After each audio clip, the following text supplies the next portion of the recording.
Welcome, welcome, welcome, lovely brothers and sisters. Welcome this morning with the last part of this chapter 10, the beginning of a tyranny, better said, the beginning of tyranny.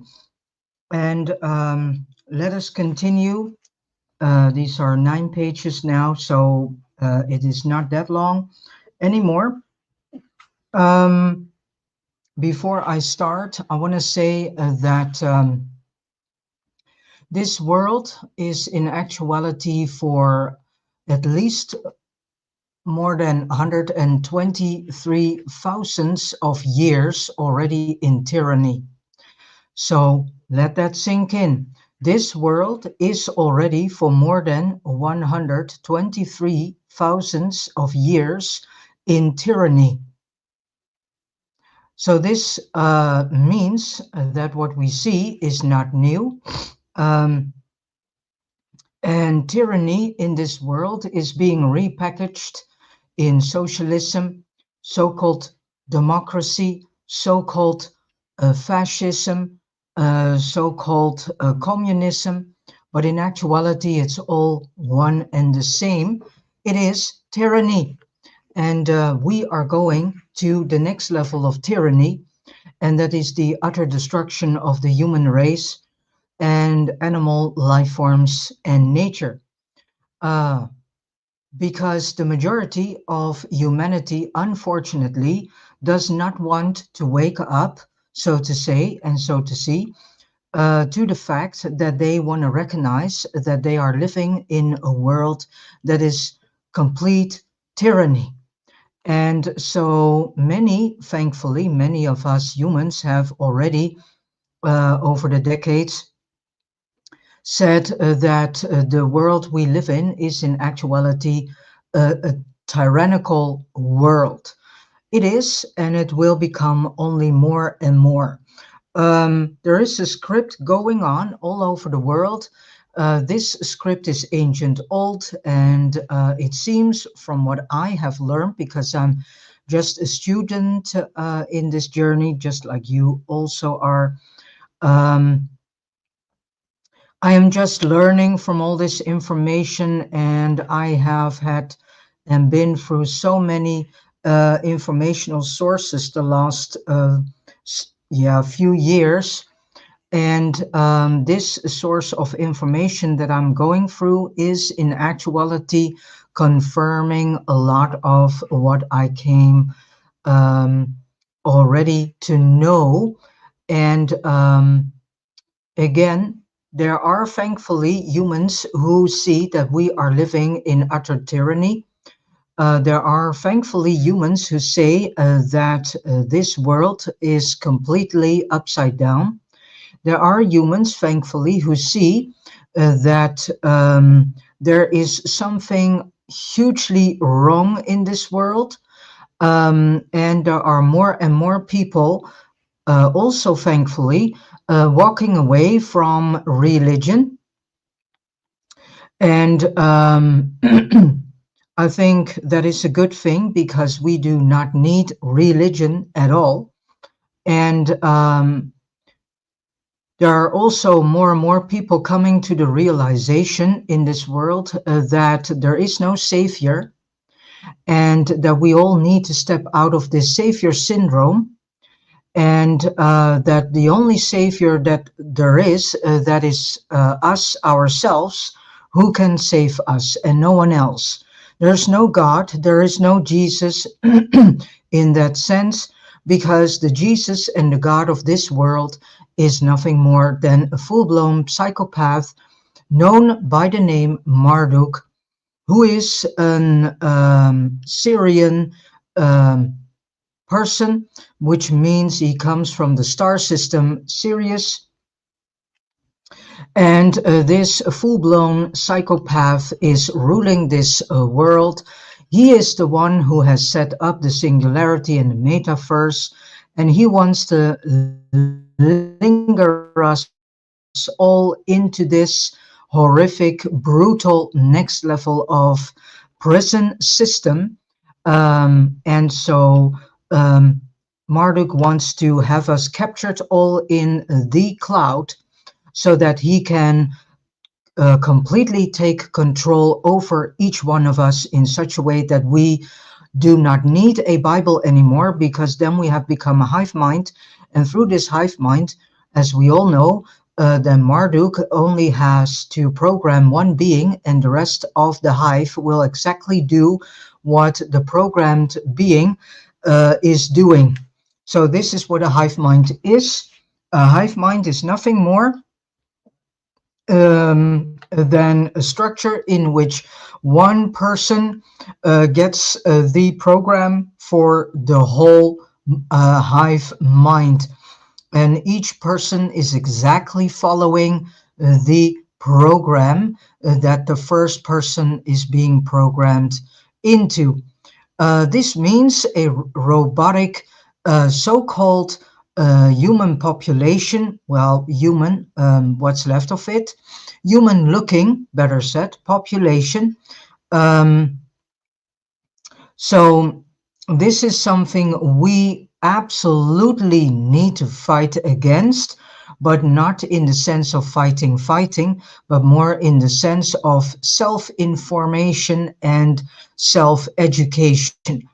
Um, Fighting against Marduk and his overlords, cohorts, proxies and minions here on Earth has of no use and is of no use. The only thing that really helps you to free yourselves to get a deeper understanding of this world is by informing yourselves and by educating yourselves. Because as we all know, knowledge is power.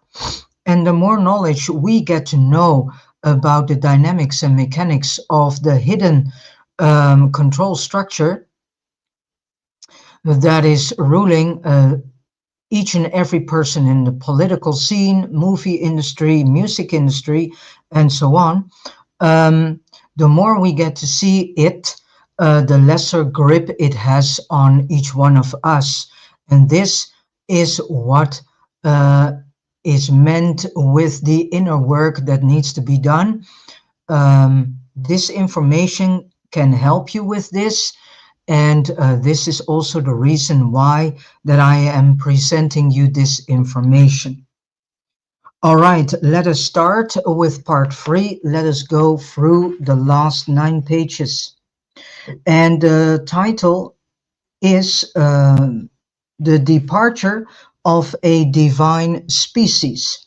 And this is all about the departure of the first primordial humans that were very intelligent, and these primordial humans, they saw what eventually was in the plan, and these primordial humans decided to not participate in all this. And in their time and age, the grid was not yet in that sense stable, so it had many holes through which the primordial humans could escape and go back to Orion. And I think that they are now in the Pleroma. So in actuality, you can say we are um, an genetically modified primordial human, which Wes Penre is calling the Namluus. So the departure of a divine species. One day when Lord Enlil met with the Syrian council outside his domain in Mesopotamia, they were visited. All of a sudden, out of the forest came a large group of Namluus. They stopped just a few feet away from the Syrians who were seated in Enlil's gorgeous garden. The Syrians rose from their chairs, feeling threatened at first. So this is telling us a lot of information, because the Syrians were extremely, you can say, frightened for these Namluus. And the guards drew their weapons. It was a very curious event. So Enlil took command over the situation and asked the newcomers, "What do you want? Who is your leader?" The answer came telepathically, but it didn't seem to go through one being, but from all of them simultaneously. The message was, "We have no leader. We are all leaders and do not need a hierarchy. We are all leaders and do not need a hierarchy. We are here to tell you that we are leaving." Well, this is a message that we should speak out loud each and every day, because we do not need any leaders at all. Since leadership is on the stage in this world, everything went wrong. We as primordial humans, also known as Namluus, we do not need any leaders. So this is why we need to stop for searching for leaders. This is why we need to stop voting on fellow humans whom are as corrupt as the echelon of this world also is.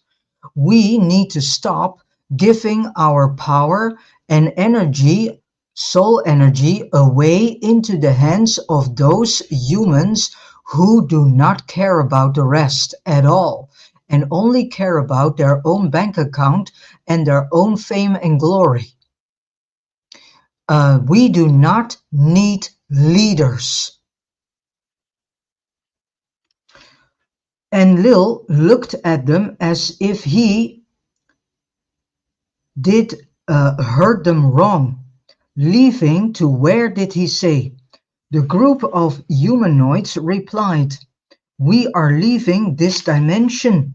We are protesting what is happening here on this planet, which belongs to the Queen of the Stars, and which you have hijacked and changed to your own liking." And this is in actuality something we need to remember. This world is being hijacked. We are being hijacked, and we need to free ourselves out of the hands of these hijackers who keep us, each one of us humans, in this Stockholm syndrome. Yeah, because that is what this world is in. Each and every human is in Stockholm syndrome, done by the hijackers who hijack this world and us,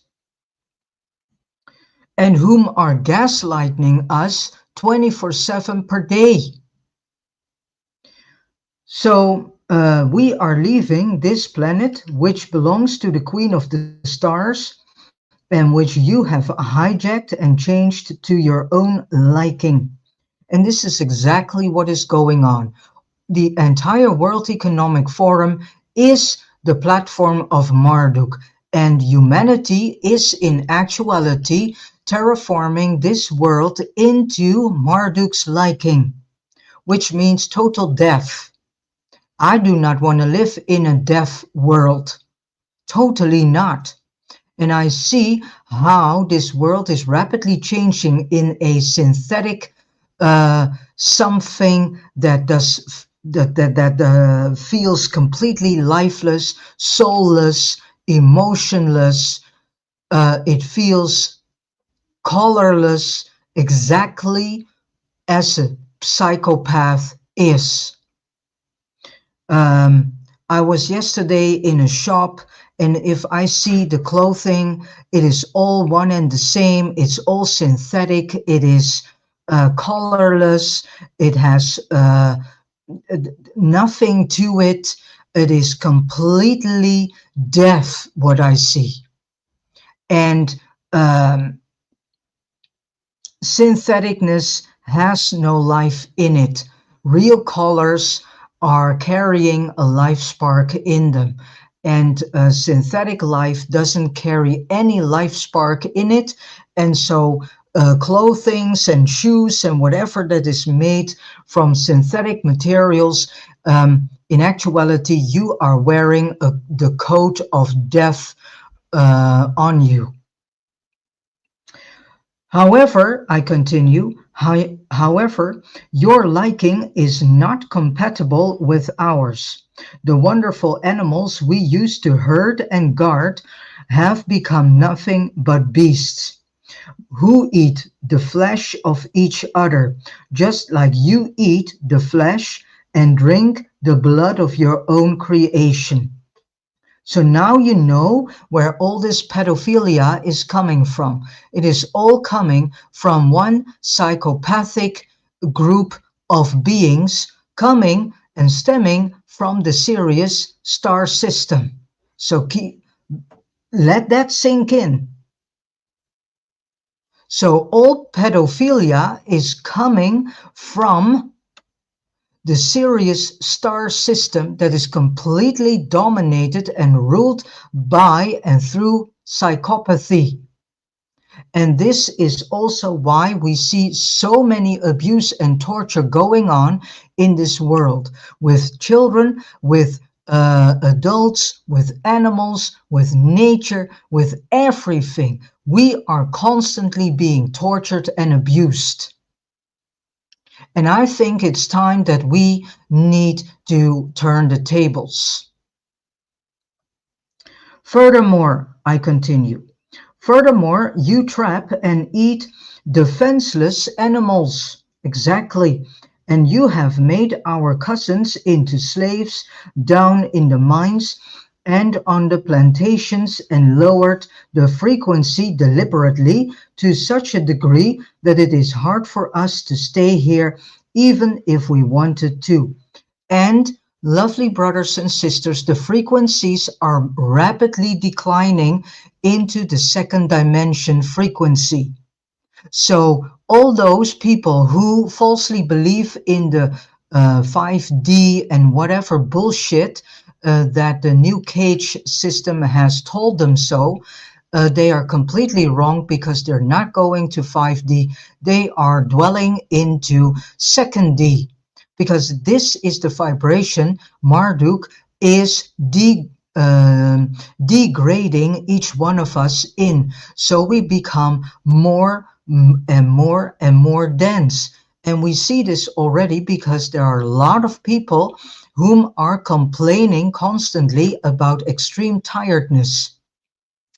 And this extreme tiredness is also one of the symptoms in which you can say that people are already um, uh, uh, observing that they are being lowered down in their vibrations and frequency. On top of that, we are being targeted 24/7 per day with all sorts of frequencies of which we do not know what they truly are. And most of these frequencies are also targeted onto us to reprogram our mind, so that we become more obedient to slave master Marduk and his archontic cohorts and his earthly proxies and minions we call oligarchs, Illuminati, bank cartel, better said Killuminati, and the cabal and whatever you have. The global bank cartel is in actuality a proxy and minion of these Syrian overlords. They do exactly what the Syrian agenda wants them to do. And they are already infiltrated by an overlord of the Syrian star system and proxies and minions of Archontic side. So we need to see through all this and do exactly the same as our primordial forebearers, so-called Namlu'us, have also done. Saying no, and retract ourselves from this cruel system. We can do this. And if it is in the meaning that we need to give up everything that we falsely thought is dear to us, then we need to do so. And this is also one of the main reasons, I think, that many people are more and more detaching themselves, living this so-called off-grid life. Off-grid is a lie that does not exist. So these people are believing in a concept that is not really existing, because off-grid living does not exist. Everything is based on a grid. So if you want to live off-grid, that means that you have to jump off out of this third construct. And then when you are in space, you are still on grid. So this whole off-grid is an illusion. But anyways, there are more and more people deciding to live a nomadic lifestyle. And this means that these people have decided to say, we do not participate any longer in this cruel system. And the more of us are doing so, the weakened this system becomes. And we need to stop participating in all this. And we need to see that all the type of life that we live is in actuality completely fake. It is not living life at all. You are living your enslavement. You do not live life.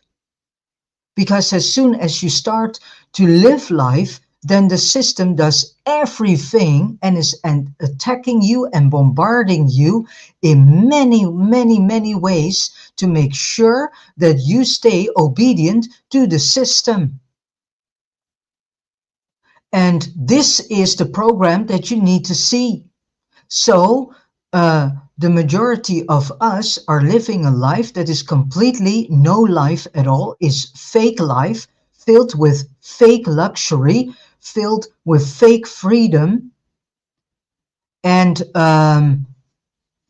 it's nothing more than pretending that everything goes well with you, but deep inside, you are in actuality feeling empty, incomplete, and completely stressed out. I continue.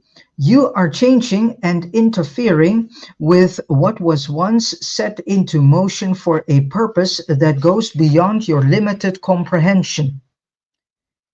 That is correct because these Syrian Khan kings do not have spirit. They lack spirit. What I already said, the Sirius star system is formally run by psychopathy. Don't you see that consciousness is involved here and that you think you are that you far more than the species you created and master, but in actuality, you are lower than them because we are far, um, we need to remember, better said, that we are um, highly intelligent beings because we have more than just two strands of DNA. We are a 12-stranded human being, and so we are far more than all these Syrian overlords in togetherness who lack spirit and who do not have these amounts of DNA strands. So that is why they closed off 10 of the 12 strands and made us falsely believe that the other 10 strands are just junk DNA, which is of course not the case. On top of that, they put an extra lock on us through the double helix, which not many people know that this is going on. Then they have another way to keep us completely locked through the frequency fence. That is being kept in check through our emotions. Now you start to understand why we are being bombarded on daily basis with all sorts of mind terror and why they are constantly triggering things in us to traumatize us 24/7 a day. So now I hope that you understand the entire traumatization of this world that is being done on daily basis to keep the frequency fence in check. So the more you start to see this and the more you start to master your emotional beingness, the weaken the entire frequency fence becomes, and this will then be a start of our real freedom. So now you understand why all our former brothers and sisters taught the rest to master our emotional beingness, our emotional life. The more we do so, the weaken the frequency fence becomes, and the more we start to create holes in that, and through that we can get glimpses of true freedom. It's all unto us. We need to do the work. Not a God, not a Jesus. These do not exist. What I say, the God of this world, that being who calls himself God the Father, is Marduk, is a Syrian overlord, who's also Jesus.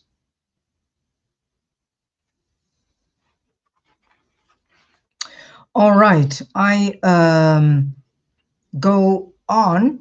So, don't you see that consciousness is involved here and that you think you are far more than the species you create and master?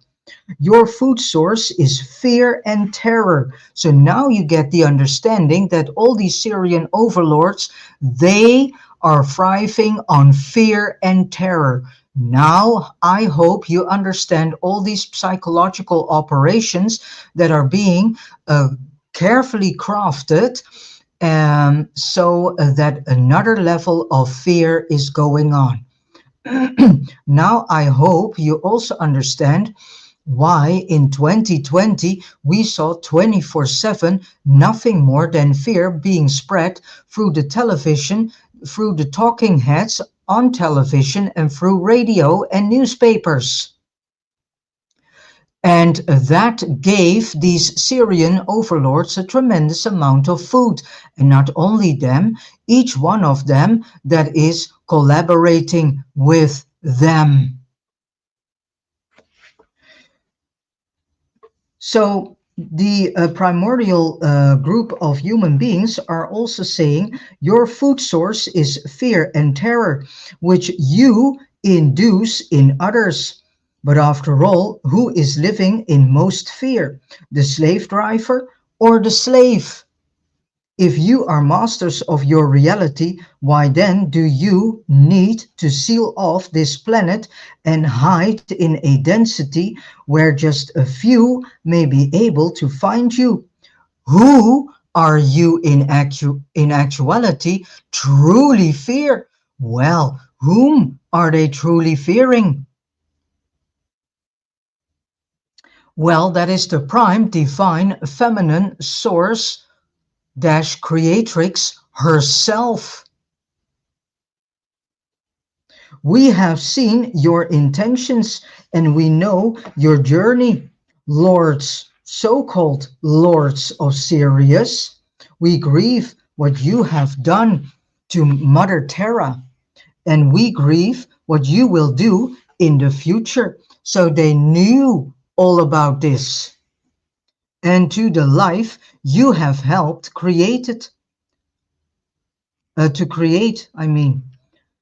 Still, we are not here to judge you. We are solely trying to make you see your own dilemma. For a dilemma it is.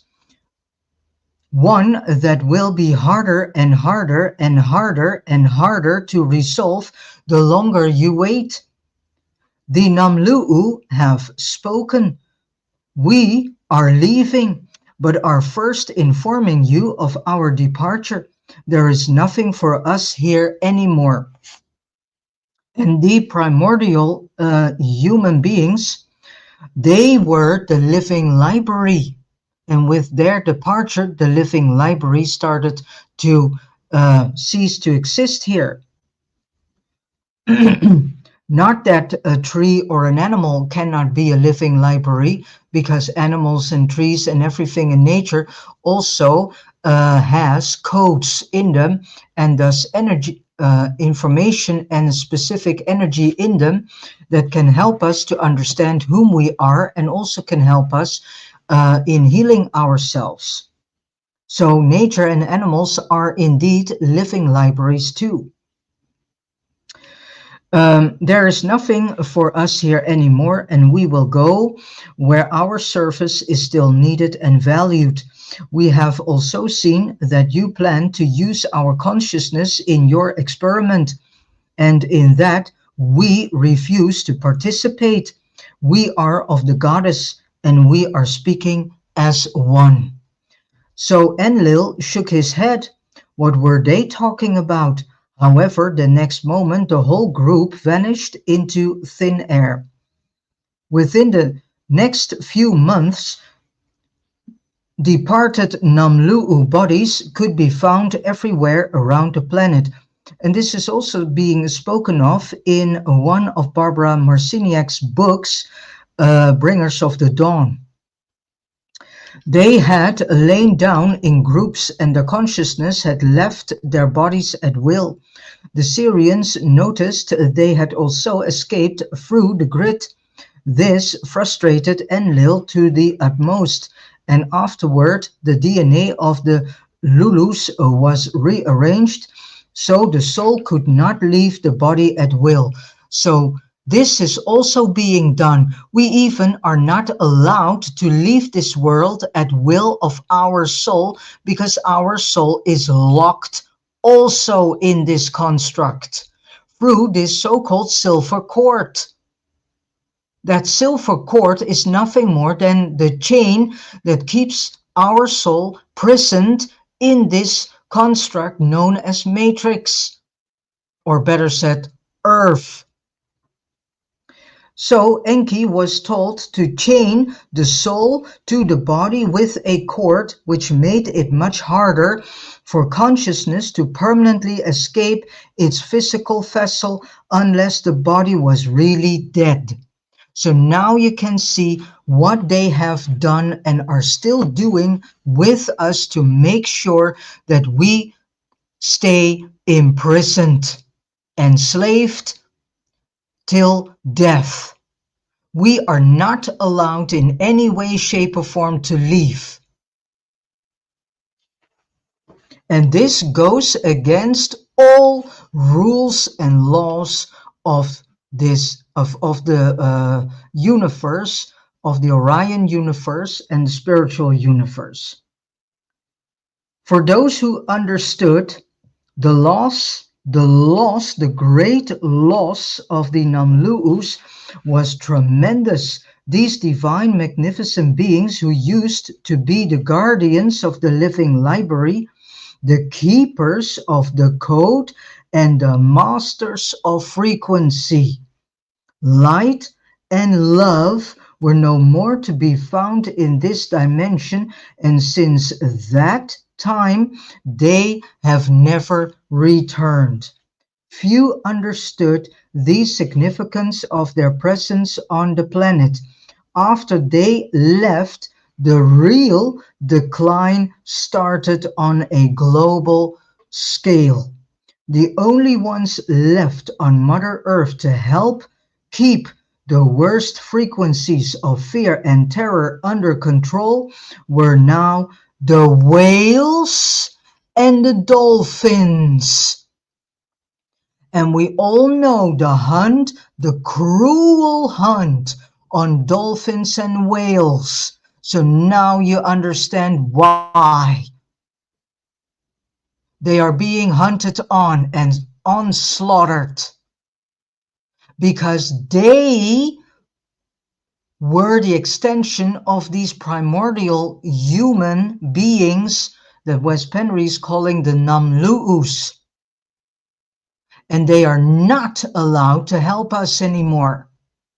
And I hope that you understand why so many animals are leaving this world, because they do not want to participate in another level of tyranny and enslavement, because they are also enslaved. Not only us, humans find themselves so pathetic and this and that and whatever, but they forget one crucial thing, and that is that the animals are also enslaved, because we are enslaving them. What is being done to us, we do exactly the same to them. So the dolphins are for a long time being hunted on slaughtered, as well as the whales. That's why we see now so many whales and dolphins and other sea creatures stranded on beaches, because as group consciousness, they have decided to leave this world. And if they leave, there's nothing for us. And then the decline starts to become rapid.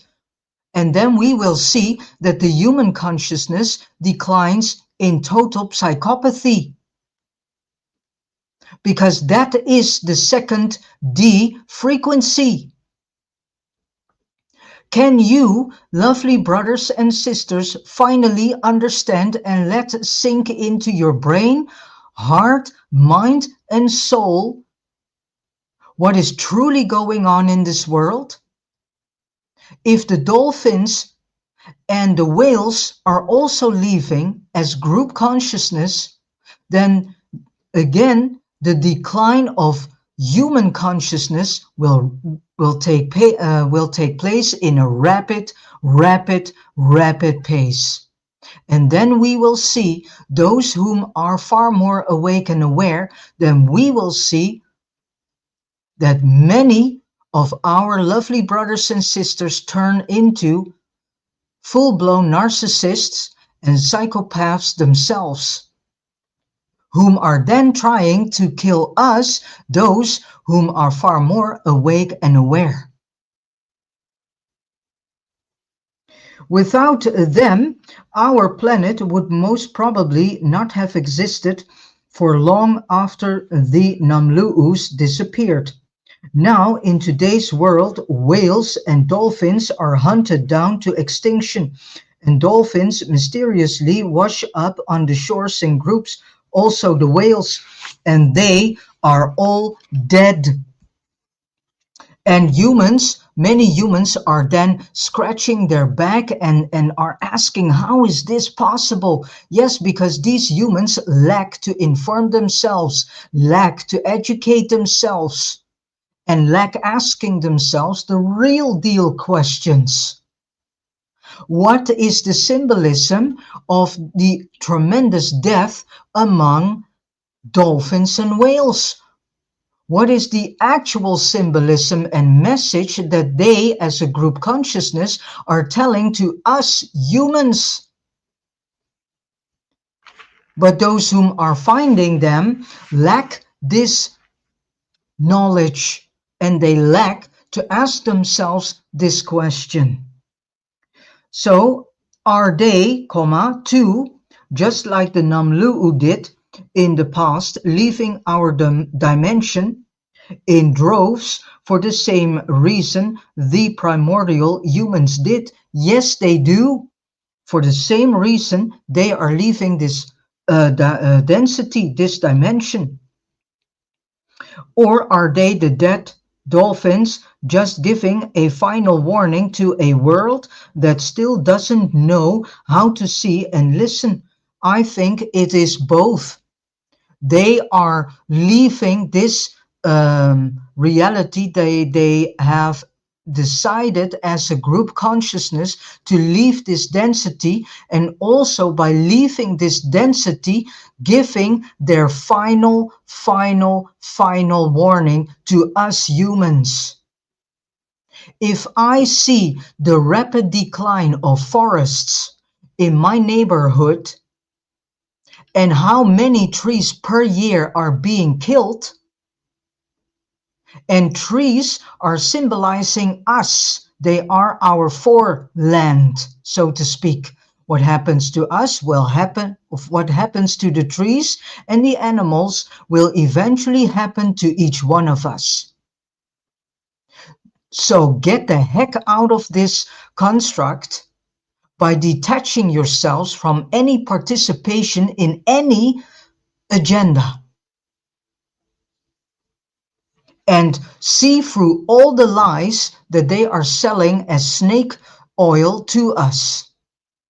What I say, the entire World Economic Forum is completely a platform run by Syrian overlords. And the the chairman of that forum was nothing more than a handy, trained, programmed puppet. That's what he was. So, or are the dead dolphins and whales just giving a final warning to a world that still does not want to know and to listen, and is still operating on a level of an ostrich? While its most intelligent species continuously misuses energy. Overall, the Syrians were pleased, however, because Enki had helped them create a species which was a mix of Lu'us, Syrians, Aryans, vegans, and the domestic apes or appas, and thus changed the Queen's original experiment to such a degree that it had become a totally new species that they now felt that they so-called owned. So these Syrian bullshit overlords think that they can claim us, that they can own us. And unfortunately, we also carry their DNA in us too. Unfortunately, the Aryans could not come and claim the humans anymore, especially now when the Namlu'u were gone. So let us go see and dive into the Cain and Abel bloodlines. I already have spoken about this in the on live book readings that I did from the story of ISIS and the War on Bloodlines book. So I highly recommend you to go back to these videos again. The Cain and Abel bloodlines, we have all heard about the Bible story of Cain slaughtering Abel and thus got blood on his hands, a crime his descendants had to carry. Also, there have been plenty of explanations as to how this happened and its consequences. Were Cain and Abel real persons, or did they symbolize something else? In this case, I would prefer to look at it from a different angle than what people are used to. From what I can see, Cain and Abel are just personifications of something much bigger. And let us see what that something is. They are simply two different genetic experiments. The Abel experiment involved the enhanced Homo neanderthalensis, the spiritual human. So we are completely misinformed about the Neanderthalers. This was the prototype Enki and Nin used both when they created the asexual workers and later the sexual beings who were meant to become Homo sapiens. The experiment, which was supposed to run well into the future. However, it didn't turn out that way in the end. So the upgraded version of the Neanderthalensis was quite intelligent, actually too smart for the Syrian Council. The vegans who had been here while Enki was gone after the Earth ecosystem was re-established did some genetic engineering here, and it was allowed then and thus created both Neanderthalensis and the Homo erectus. This is why we can find these two species walking the earth at the same time. They both had vegan genes. So this is also something that we are having in our genetic makeup. We also carry vegan genes in us. Other founders, the Kadistu from Orion, were also here for a while and continued to announce the Neanderthals, but both projects were abandoned when Enki's team returned. Then after Enki took what was already there and used the Neanderthalensis because he found the Erectus line a bit too stupid. The Syrian council eventually took Enlil's complaint seriously and ordered Enki to discontinue the Neanderthalensis bloodline, which is the Abel line, and instead concentrate on Homo erectus. Reluctantly, Enki did what the council had decided. However, he announced its cranium cavity. So he announced its cranium cavity to make it as intelligent as possible and still added Namlu'u genes together with his own and Nin Herzog's Syrian DNA. So we carry Syrian DNA in us. We carry the DNA of Enki and Nin Herzog in us. We carry the DNA of the primordial human in us. We carry the genes and genetic makeup of the vegans in us. We are also having in our genetic makeup the genetics from the Kadistu, from Orion in us. So yeah, now you know what can be in your genetic makeup. Then we also have in our genetic makeup the genes of Marduk, Isis, Ereshkigal, Ninurta. So can I hope you can come along with this. Then, of course, there was still vegan DNA in the body from much earlier, and in addition, genes from other star races they used when creating the original Homo erectus. The Homo erectus lineage would equal the Cain lineage, which eventually became Homo sapiens, the lineage that is us today. However, until round about 28,000 years ago, both the Abel and Cain lines coexisted. Although Enki was no longer upgrading the Abel line anymore, this is of course the simple version, and a more complex version can be read in Anton Park's The Chronicles of the Gerku or Gerku. Enki had saved his sexual creation, but it had been a close call. He managed to justify their extinction before the Syrian council and King Anu himself. So he had mentioned to justify their existence before the Syrian council and King Anu himself. That was the sentence. But they had to be handled under restriction. Of course. Enlil, furious, had thrown the sexual humans out of the garden, but still used them for labor. They were just not welcomed in the garden to rest after work unless they kept Enlil's stringent laws and regulations, which are the Ten Commandments that so-called Moses wrote. Moses did not wrote these commandments.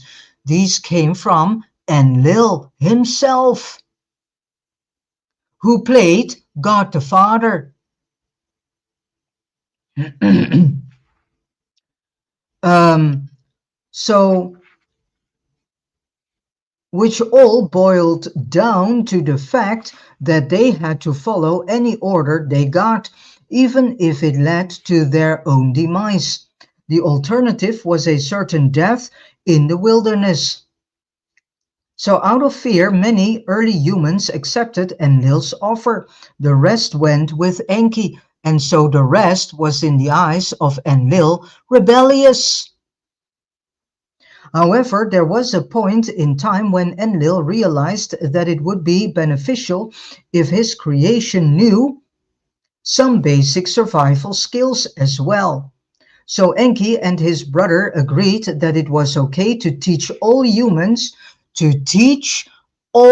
humans how to make fire, how to cook their food, how to plant their own gardens, and mate for life instead of just creating babies, to be used for slave labor as soon as they were strong enough. Still, the parents were on duty from early morning until late at night and were only allowed to see their offspring when they woke up and before they went to bed. During the day, the babies and children were cared for in a so-called nursery facility. That sounds familiar to modern day daycare. So now you know where this whole introduction of daycare comes from. Oh, repeating of history. Because since daycare is in place, women were also enforced to go to the slave market. Yeah? So women also needed to work. Of course, because the system can need another tax cow. Just like the entrepreneurs are also another tax cow. You're all being drained from your life force energies day in, day out. So now you know where the entire root is laid of daycare, exactly as being stated here in this information. Once it was time to put them to work, they were fed much less. This also explains what the orphan trains are.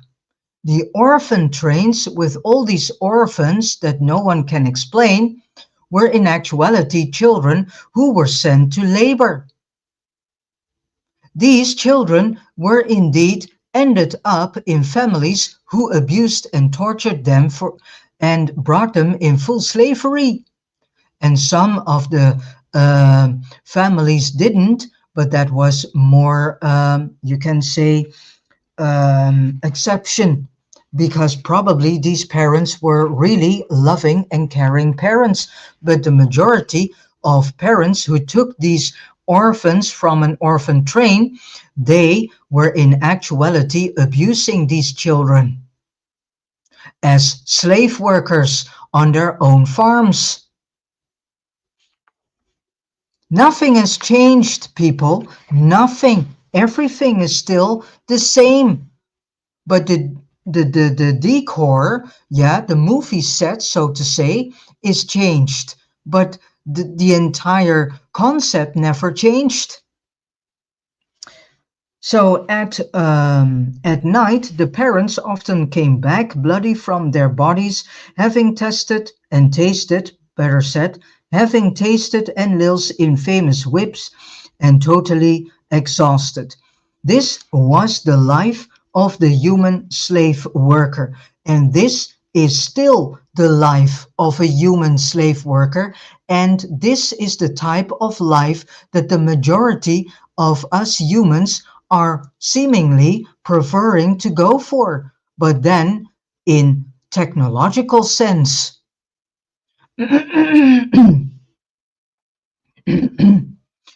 At least Enlil's workforce got a break on occasion. Ah, here lays the root of this stupid vacation that people are celebrating. Oh, we have vacation. Yeah.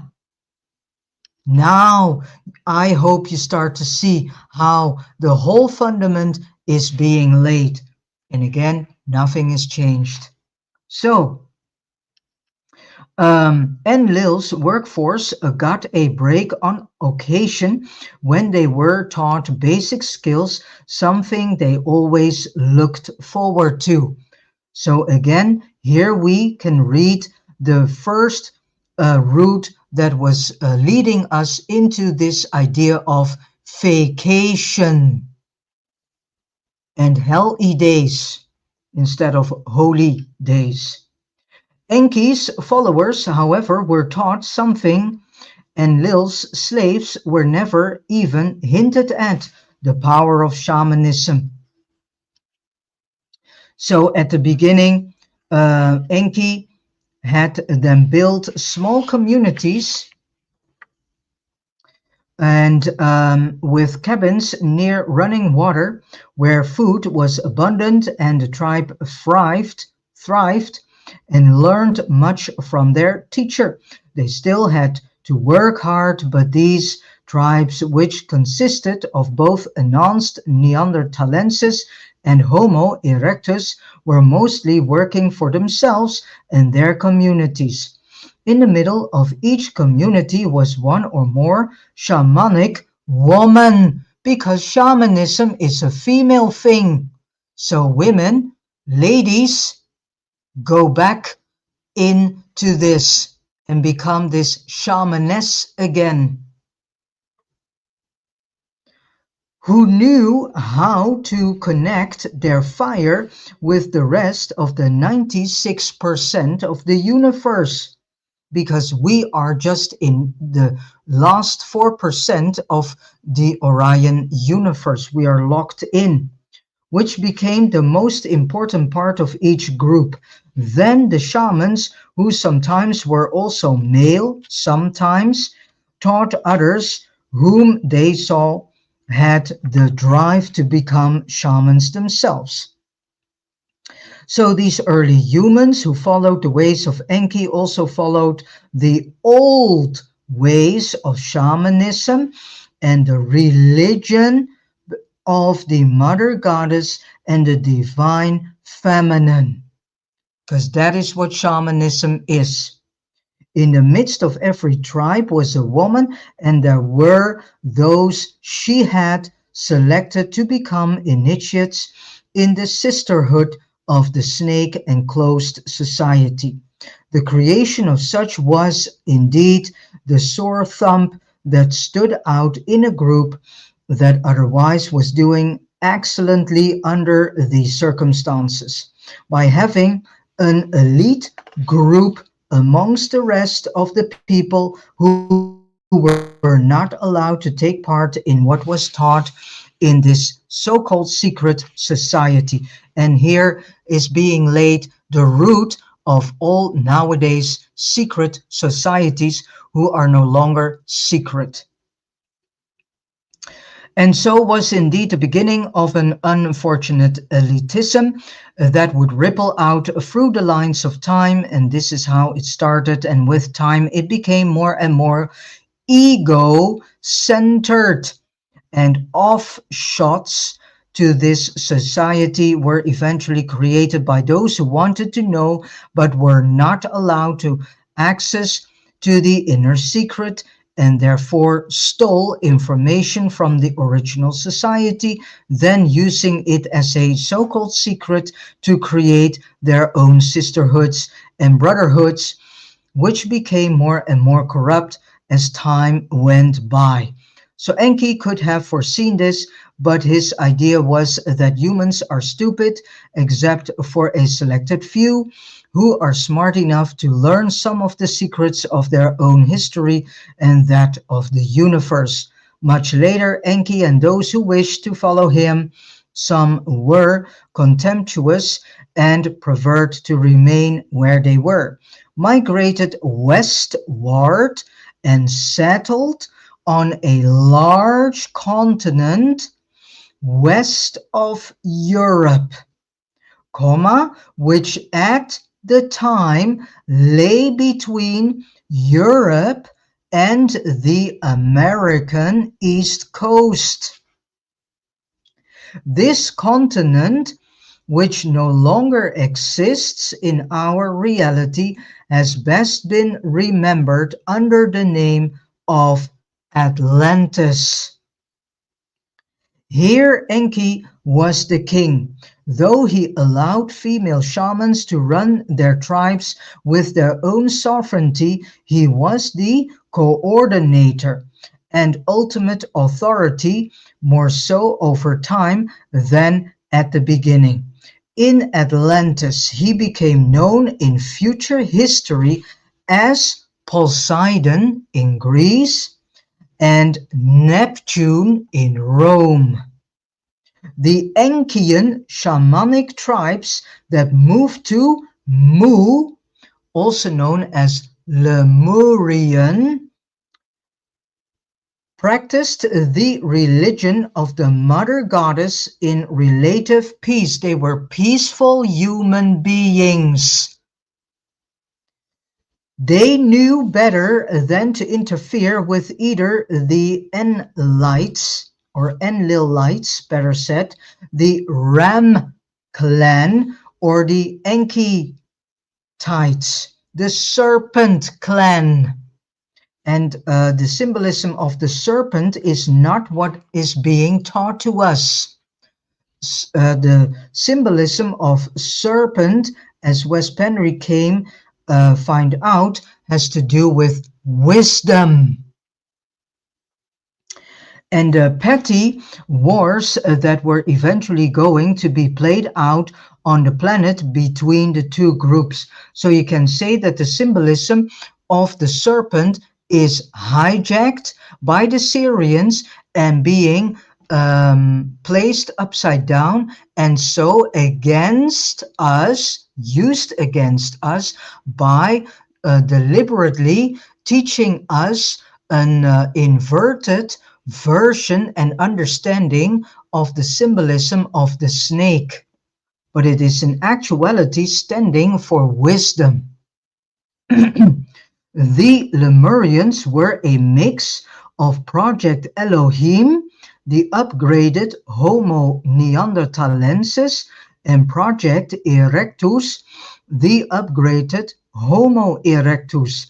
Neither of them is today's Homo sapiens, who were not created until after the deluge. Contrary to what many researchers believe, however, Project Erectus is the direct ancestor of today's humans. So that is the canine. They looked similar but were in actuality taller, whereas Project Elohim were shorter, more intelligent, and more spiritually inclined. Although the first humans from both Project Elohim and Erectus were dark-skinned long before Lemurian times. Both white and black-skinned humans existed in both projects. See Anton Park's work. I believe much of it is now translated into English.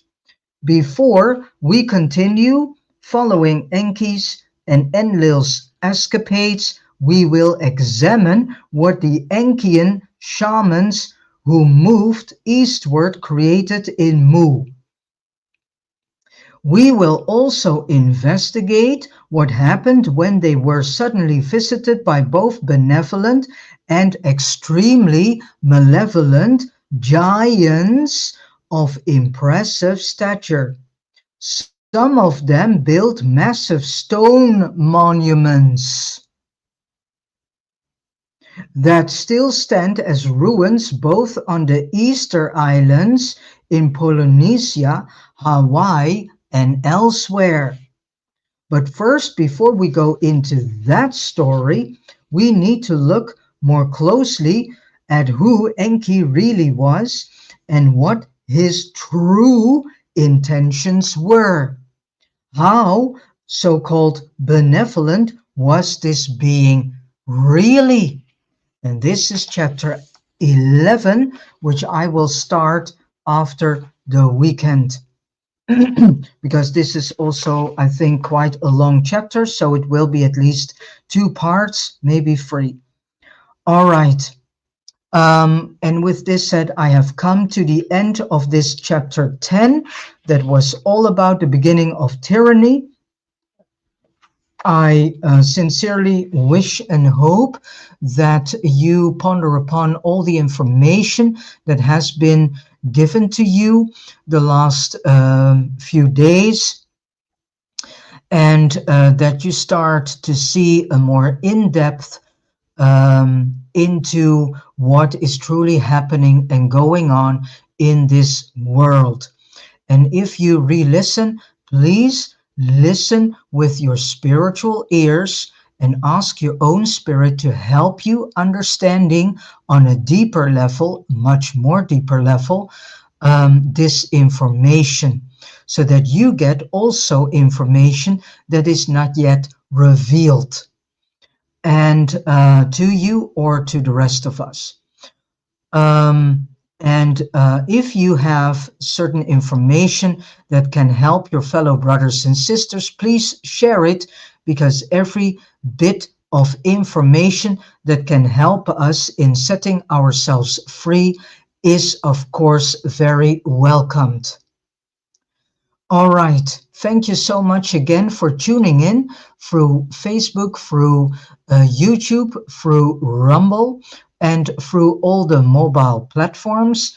Thank you so much for taking your time to listen along and taking this information into your soul, mind, and heart. I wish you all a beautiful day filled with a lot of love, true joy, wisdom, truth, and revelations, all coming from your own soul and spirit.